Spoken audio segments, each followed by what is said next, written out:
Imagine waking up tomorrow to silence. The sky is white, the streets are buried, and your phone shows minus 80 degrees Celsius. Cars are frozen mid-road, planes grounded under glaciers, and entire cities vanish beneath ice. What if the next ice age started tomorrow? Not a slow drift through millennia, but a chain reaction that locks the planet in a frozen grip overnight. This episode isn't about fantasy. It's about how humanity might survive when the warmth that shaped civilization disappears. Frozen cities, mass migrations, underground rebirth. Let's see what happens when Earth stops being home and becomes an enemy. It starts small. A massive volcanic eruption, a shift in ocean currents, or a solar minimum. Global temperatures drop just 3 degrees, but that's enough to start a feedback loop. More ice means more sunlight reflected. More sunlight reflected means colder oceans. Within weeks, snowstorms sweep continents. Crops fail. Energy grids collapse under record demand. Satellite feeds show continents fading beneath spirals of white. The world that thrived for 12,000 years, the warm, forgiving Earth, is gone. Governments panic. The order goes out. Evacuate north to south. From Canada to Kazakhstan, from Norway to Siberia, billions begin to move. Highways freeze solid. Airports shut down. Fuel becomes more valuable than gold. Borders vanish beneath desperation as entire populations flee toward the equator. But the equator, once scorching, becomes humanity's last refuge. Brazil, Indonesia, Central Africa, these nations become the new global centers. And they can't handle it. Food shortages trigger riots. Disease spreads in packed refugee zones. The old world fractures in months. Only one law remains: adapt or die. In a single generation, the world map becomes unrecognizable. Europe turns to ice. London disappears under frozen fog. New York's skyline fractures and falls silent. Governments crumble.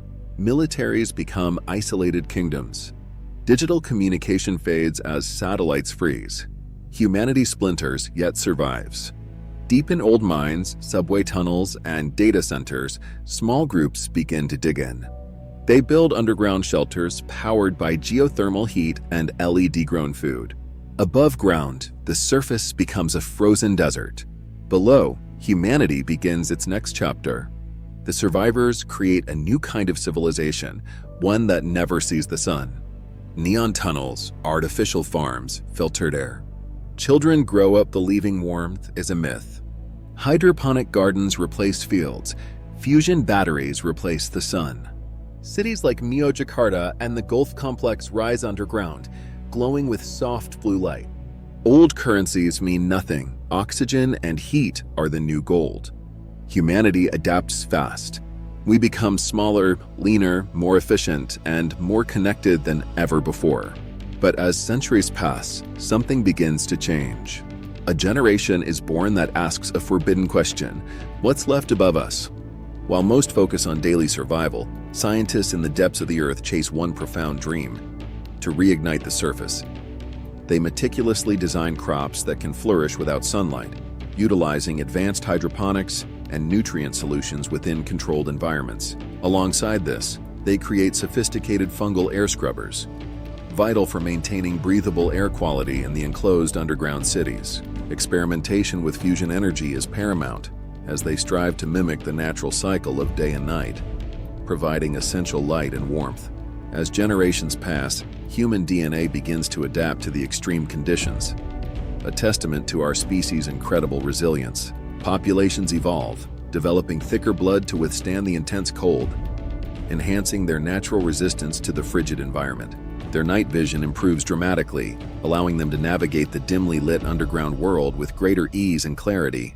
The human body and mind, under immense pressure, evolve once more, demonstrating an extraordinary capacity for change. However, this underground world is not without its divisions, giving rise to two distinct ideologies. The dwellers firmly believe the surface is an uninhabitable wasteland, a realm of certain death, and advocate for permanent subterranean existence. The dreamers, conversely, hold on to the conviction that the surface can be reborn, a beacon of hope for a return to the world above. Two opposing ideologies, yet both share one frozen planet. Their destinies intertwined by the harsh realities of their existence. 1,000 years after the Great Freeze, a small, courageous team of dreamers embarks on an unprecedented venture upward. They climb through ancient tunnels and layers of ice, their path illuminated by the faint glow of geothermal beacons. After days of arduous ascent, pushing through countless obstacles, they finally break through the final crust of ice. They emerge into a world of blinding white, a stark, silent landscape under the vast open sky. The surface is still silent, an expanse of frozen wilderness, yet a subtle sign of life emerges. Tiny moss growing resiliently between cracks of ancient ice signals the very first sign of thaw, a glimmer of hope. With this monumental discovery, they send one urgent message back underground, a beacon of hope for all humanity. The message spreads like wildfire through the underworld, igniting a dormant hope in the hearts of many. Slowly, tentatively, people begin their return to the surface, drawn by the promise of a new beginning. They bring with them not only advanced technology, but also their rich history and an unyielding will to rebuild. As the ice gradually retreats, the ancient rivers begin to flow once more, carving new paths through the landscape. Forests, long dormant, emerge from beneath the ice, their saplings reaching towards the sun, reclaiming the land. Humanity rediscovers the sky, a vast open expanse that was once a distant memory, now a tangible reality. But it is not the same Earth. Continents have shifted, altering the familiar geography of the past. Ancient cities are gone, swallowed by ice and time, leaving behind only echoes of a forgotten era. The survivors are different now, tougher, humbler, and profoundly united by the shared memory of their ordeal. They build new cities where the equator once burned, powered by fusion and balance, not the greed of the past. The Ice Age didn't end humanity. Instead, it reforged it, shaping a stronger, more resilient civilization. If the Ice Age began tomorrow, would we survive? Yes, but not as we are now, comfortable and complacent. It would strip us of our comfort, our arrogance, and our excess, forcing a profound reevaluation of our values. It would compel us to remember that we live on a living planet, one that breathes, freezes, and burns with its own rhythms. The cold would not destroy us. Instead, it would reset us, offering a chance for a new beginning. And maybe, just maybe, that's what we need. A stark reminder that survival is never guaranteed. Progress means learning to live with the planet, not against it, fostering a symbiotic relationship.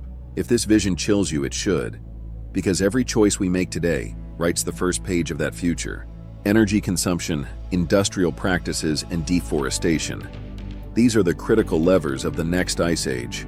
We have the power to stop it, or we can choose to be ready for it, adapting to the inevitable. Like, subscribe, and share if you believe awareness is the first crucial step to survival. Because the next great freeze might not come from nature alone. It might come from us, our actions shaping our destiny.